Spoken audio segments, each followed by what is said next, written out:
오늘 연화가 들려드릴 이야기는 화려한 기방에서 살던 한 사람과 시장 바닥에서 매를 맞던 한 사람이 서로 가장 낮은 자리에서 만나 벌어지는 이야기입니다. 그럼 이야기 풀어보겠습니다. 기방의 밤은 늘 요란했습니다. 붉은 등롱들이 주렴 사이로 줄지어 흔들리고 피리와 검은고 가야금 소리가 뒤엉켜 지나가던 행인들마저 한 번쯤 고개를 돌리게 만드는 곳. 그 안에 유난히 눈에 띄는 기생이 한 사람 있었습니다. 노래도 춤도 모자람이 없고 글씨를 쓰면 먹향이 따라오는 듯 곱다고 칭찬을 듣는 사람. 한 번 마주 앉으면 누구든 마음속 응어리 하나쯤은 풀리고 돌아간다 해서 사람들이 더 찾는 기생. 그 기생의 이름이 소연이었습니다. 겉으로 보기엔 늘 웃는 얼굴이었지만 마당을 홀로 거닐다 보면 문득 이런 말을 중얼거리곤 했습니다. 사람의 가치는 태가 아니라 결국 어떤 선택을 하느냐에서 나오는 건데 스스로도 그 말을 다 이해하지는 못했습니다. 다만 자꾸만 그 말에 매달리고 싶었던 것뿐이었지요. 어느 날 장을 보러 나가는 하인들을 따라 소연도 잠시 바람을 쐴 겸 시장에 나갔습니다. 시장은 늘 그렇듯 소란스러웠습니다. 갓 부친 젖냄새, 생선 비린내, 약초 향이 뒤섞이고 물건을 외치는 소리와 흥정하는 소리가 쏟아졌지요. 그때였습니다. 벅, 둔탁한 소리 하나에 짧은 비명이 이어졌습니다. 사람들 시선이 한꺼번에 한쪽으로 쏠렸고 소연의 눈도 자연스레 그쪽을 향했습니다. 허름한 옷차림의 남자 하나가 땅바닥에 엎어져 있었고 상인집 하인 둘이 그를 발로 짓밟고 있었습니다. 이 눈 먼 종놈이 수레를 어디다 들이받는 거야. 주인 어른 물건에 흠이라도 나면 넌 죽은 목숨이야. 남자의 등에는 이미 피멍이 여러 겹이었고 입술은 터져 피가 번들거렸습니다. 주변 사람들은 둥글게 둘러서서 구경만 했습니다. 저런 것들은 맞아야 말을 알아듣지. 노비 팔자가 원래 저런 거지 뭐. 말들이 돌멩이처럼 날아들어 남자 위로 떨어지는 것 같았습니다. 그때 비단 치마 자락이 사람들 사이를 갈랐습니다. 소연이 앞으로 나왔습니다. 그만해 주세요. 목소리는 크지 않았지만 기이하게 또렷하게 들렸습니다. 하인들이 손을 멈추고 소연을 위아래로 훑었습니다. 기생이 뭔 상관이야. 비켜. 노비 하나 맞는다고 달라질 것도 없는데 왜 끼어들어. 소연은 그 말에는 대꾸하지 않고 땅에 엎어진 남자의 얼굴을 바라봤습니다. 몸은 엉망이었는데 눈동자만은 이상하게 또렷했습니다. 두려움과 수치, 분노가 뒤섞여 있는데도 어딘가 한 줄 꺾이지 않은 빛이 남아 있었지요. 잠시 침묵이 흘렀습니다. 소연은 허리춤에서 작은 주머니 하나를 꺼냈습니다. 이 사람 제가 사겠습니다. 주변이 술렁였습니다. 뭐라고? 기생이 노비를 산다고. 주머니 안에는 그동안 술과 노래로 모아둔 돈이 들어 있었습니다. 언제나 나중을 위해 조금씩 챙겨두던 말 그대로 전 재산이었지요. 상인집 하인이 돈을 들어 무게를 재더니 입꼬리를 비틀어 올렸습니다. 이 정도면 주인 어른도 마다하진 않겠네. 종문서는 나중에 보내줄 테니 지금 당장은 데려가든 말든 마음대로 해. 그렇게 해서 시장 한복판에서 맡고 있던 한 노비는 갑자기 새 주인을 맡게 되었습니다. 그 노비의 이름은 덕삼이었습니다. 기방으로 돌아오는 길. 덕삼은 절뚝거리며 소연 뒤를 따라왔습니다. 등에 난 상처가 옷에 달라붙어 한 걸음 내디딜 때마다 고통이 밀려왔을 겁니다. 이름이 뭐라고 했지요? 소연이 걸음을 늦추며 물었습니다. 덕삼입니다. 덕을 3번이나 쌓으라는 뜻인가 보네요. 그런 뜻까지 생각해준 주인은 없었습니다. 입술이 터져 말을 할 때마다 피가 배어나왔지만 목소리는 의외로 또렷했습니다. 기방에 도착하자 기생들과 하인들이 우르르 몰려들었습니다. 새로 들어온 사람이래. 저렇게 얻어맞고도 살아있네. 소연이 전 재산을 썼다더라. 빈정거리는 소리도 들렸습니다. 외롭긴 외로웠나 보지. 소연은 그런 말들을 대충 흘려듣고 덕삼을 부엌 옆 자그마한 방으로 데려가 약을 꺼내 상처 위에 정성껏 발라주었습니다. 오늘은 푹 쉬세요. 내일부터는 아마 꽤 많이 부려먹을지도 모릅니다. 살게 해주신 것만으로도 충분합니다. 무슨 일이든 하겠습니다. 그 말 속에는 완전히 꺾인 체념이 아니라 이왕 살게 된 목숨이면 제대로 써보고 싶다는 단단한 결심이 숨어 있었습니다. 소연은 그 눈빛을 보며 속으로 생각했습니다. 이 눈은 그냥 물 길어 나르는 데만 쓰기 아깝다. 며칠 뒤 기방에 큰 소동이 일어났습니다.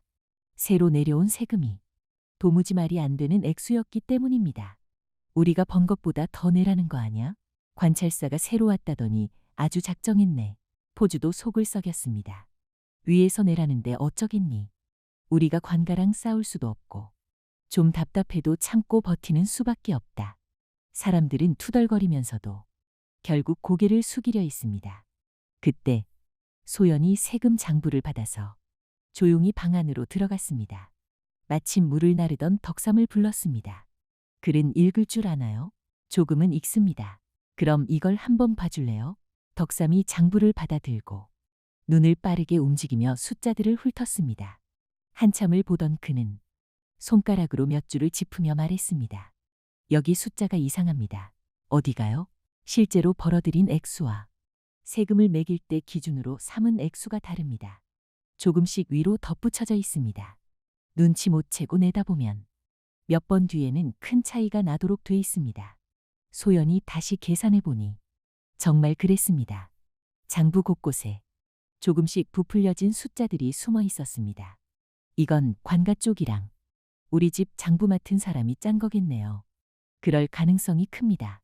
당신 정말 노비 맞아요? 노비가 아니었다면 시장 바닥에서 그렇게 맞고 있지는 않았겠지요. 입으로는 스스로를 낮추는 말을 했지만 표정에는 묘한 자존심이 스쳤습니다. 이런 건 어디서 배운 거죠? 옛 주인 집에 드나들던 선비 한 분이 숫자와 별, 땅 모양 이야기하는 걸 좋아했습니다. 버리기 전에 종이에 끄적이던 글들을 옆에서 훔쳐보다 보니 눈에 익었습니다. 그 말을 들은 순간 소연의 마음이 콕 하고 찔렸습니다. 사람의 가치는 태가 아니라 선택에서 나온다. 늘 입으로만 굴리던 말이 처음으로 눈앞에 선명하게 서 있는 듯 했습니다.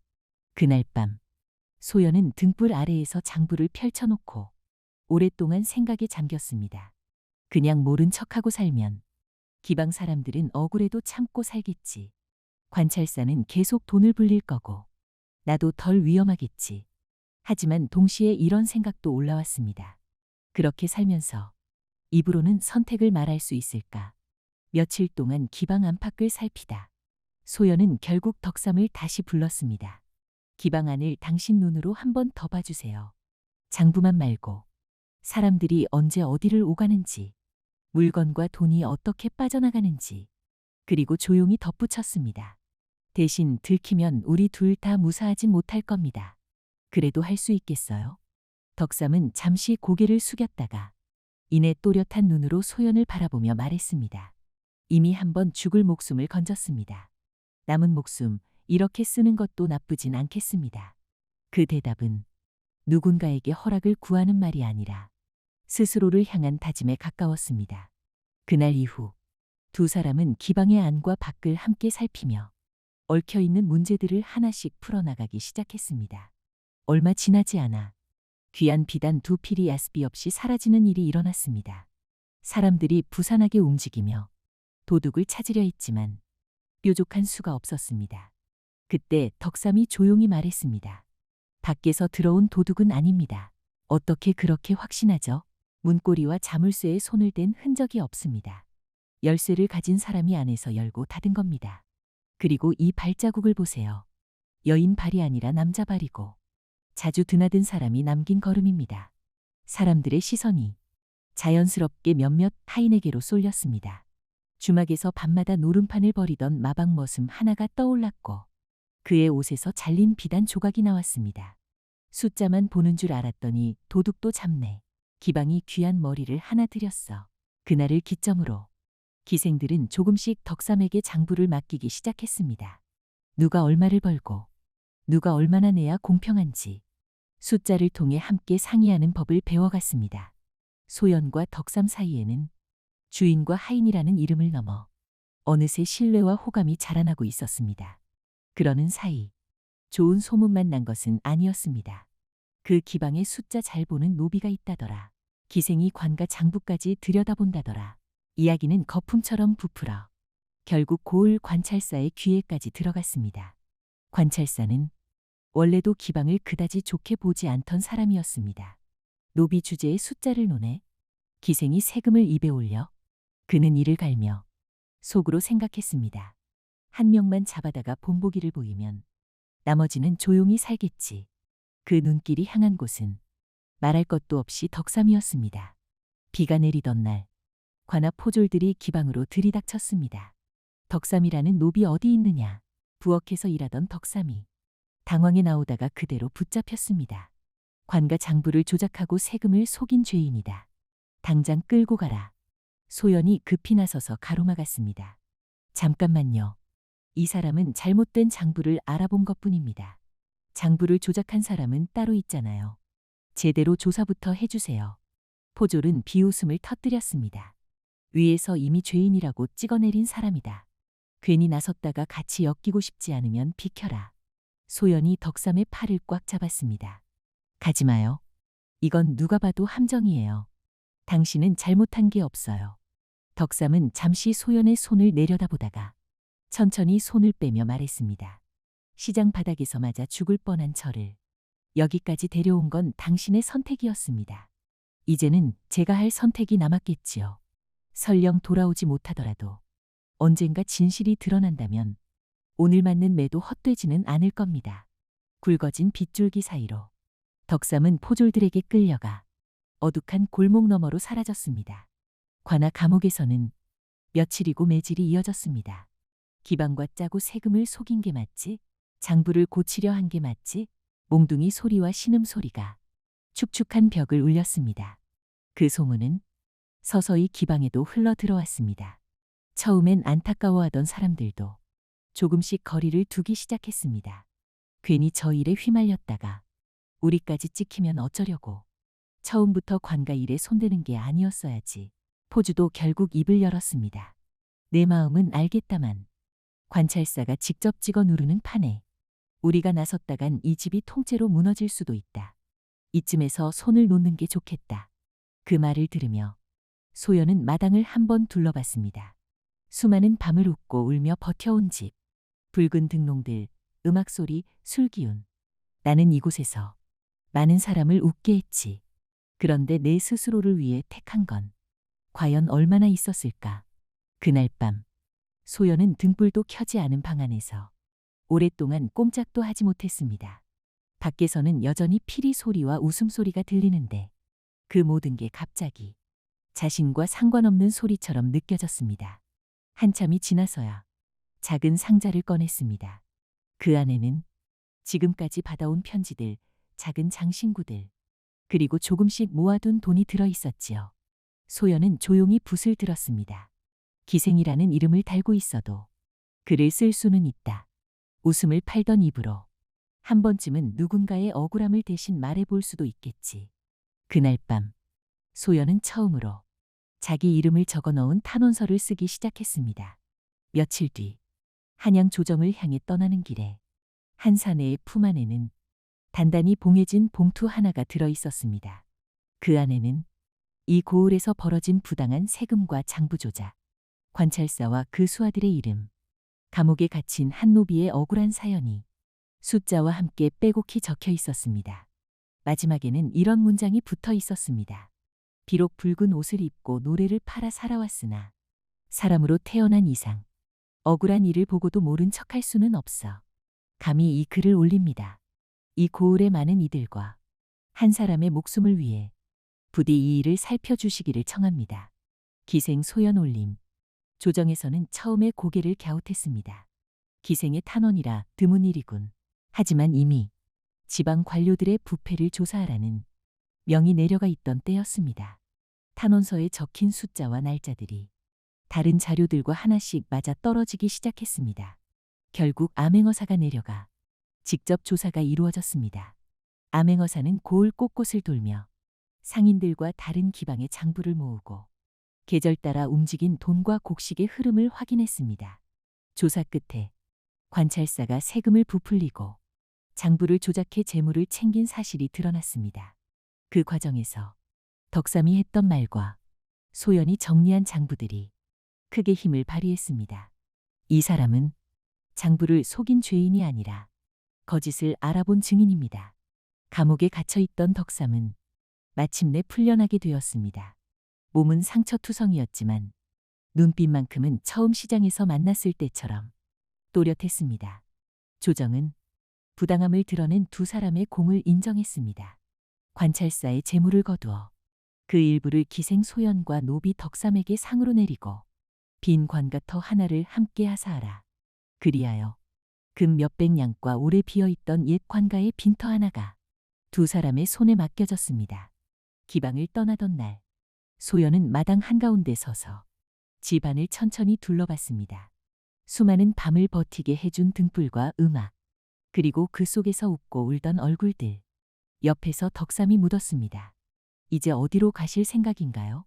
하사받은 관가 빈터 있죠. 그곳에 집을 하나 세우려고 합니다. 어떤 집인가요? 갈 곳이 없는 사람들이 잠시라도 숨을 고를 수 있는 집이요. 기생일을 그만두고 쫓겨난 이들, 주인을 잃은 머슴들, 관가의 부당함에 삶이 무너진 사람들, 우리처럼 한 번쯤 버려졌던 사람들. 집 이름은 정하셨습니까?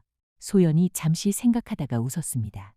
사람들이 각자의 소원을 품고 들어와도 부끄럽지 않은 곳이면 좋겠어요. 제 이름을 조금 빌려서 소연원이라 부르려 합니다. 좋은 이름입니다. 이 집에 들어오는 사람들 삶도 그 이름처럼 부드럽게 풀어졌으면 좋겠네요. 그렇게 해서 옛 관가의 빈터에는 새로운 집 하나가 세워졌습니다. 소문은 서서히 퍼져나갔습니다. 기생 출신 여인이 집을 세웠다더라. 노비 출신이 그 집의 장부를 본다지. 처음엔 이상한 눈으로 보는 이들도 있었지만 조용히 그 문을 두드리는 사람들도 있었습니다. 기생일을 그만두고 돌아갈 곳 없는 이, 주인에게 쫓겨난 머슴들, 집과 가게를 잃고 길바닥을 전전하던 사람들, 그런 이들이 하나둘 소연원의 마당을 채워갔습니다. 소연은 글을 아는 사람들을 모아 아이들에게 글과 셈을 가르쳤습니다. 글을 알면 누가 너를 속이려 할 때 그걸 알아볼 수 있어. 덕삼은 들어오고 나가는 곡식과 돈을 정리하며 공평한 규칙을 만들었습니다. 이 집의 숫자는 누구를 억울하게 만드는 데 쓰이지 않겠습니다. 조금 부족하더라도 함께 나누는 쪽을 택합시다. 사람들은 그 말에 조용히 고개를 끄덕였습니다. 몇 해가 흐르고 어느 가을날 소연원의 마당에는 노란 국화가 가득 피었습니다. 사람들이 함께 나와 국화 가지를 따서 마당에 펼쳐둔 멍석 위에 올렸습니다. 겨울이 오면 이 국화차를 마시면서 우리가 여기까지 같이 걸어온 길을 한 번쯤 떠올려봐요. 소연이 웃으며 말하자 아이들이 까르르 웃었습니다. 덕삼이 그 모습을 보다가 조용히 입을 열었습니다. 처음 시장에서 맞던 날엔 제가 이런 마당에서 국화를 말릴 줄은 상상도 못했습니다. 혹시 후회하나요? 내가 괜한 선택을 시킨 건 아닌가 싶어서요. 후회하지 않습니다. 그때 시장에서 손을 잡아 올린 건 당신의 선택이었고 함께 위험을 감수하겠다고 나선 건 제 선택이었습니다. 바람이 한 번 불 때마다 국화 향기가 마당 가득 번졌습니다. 그 향기 속에서 소연이 아주 조용히 중얼거렸습니다. 사람의 가치는 태가 아니라 결국 어떤 선택을 하느냐에서 나오는 거니까요. 덕삼이 그 말을 듣고 미소를 지었습니다. 마당 한켠에서는 예전 기방에서 지내던 이들, 머슴들, 아이들까지 한데 섞여 국화를 옮기고 장작을 패고 웃고 떠들고 있었습니다. 붉은 등롱 아래에서 시작된 인연이 이제는 노란 국화 향 속에서 하나의 집이 되어 있었던 것입니다. 오늘 연화가 들려드린 이야기는 여기까지입니다. 낮은 자리에 태어났다는 이유만으로 처음부터 값이 매겨진 것처럼 느껴질 때가 있습니다. 아무리 애써도 벗어나지 못할 것 같고 어디까지가 내 몫인지 스스로 선을 긋게 되기도 하지요. 하지만 이 이야기 속 사람들은 그 자리에서 다른 선택을 했습니다. 맡고 있던 한 사람을 그냥 지나치지 않는 선택, 부당한 숫자를 보고도 입을 다물지 않는 선택, 버려진 이들이 모여 쉴 수 있는 집을 함께 짓는 선택. 어쩌면 사람의 가치는 이렇게 작은 순간마다 내리는 선택 위에 조용히 쌓여가는 것이 아닐까 싶습니다. 오늘 이야기가 보시는 분 마음 한켠에 작은 불 하나 켜드릴 수 있었다면 좋겠습니다. 연화가 오래도록 이야기 보따리를 풀어갈 수 있도록 구독과 좋아요, 그리고 들으시며 느끼신 점을 댓글로 남겨주시면 정말 큰 힘이 됩니다. 오늘 밤도 부디 평안하시길 바라며 연아는 다음 이야기 한 자락을 품고 다시 찾아오겠습니다.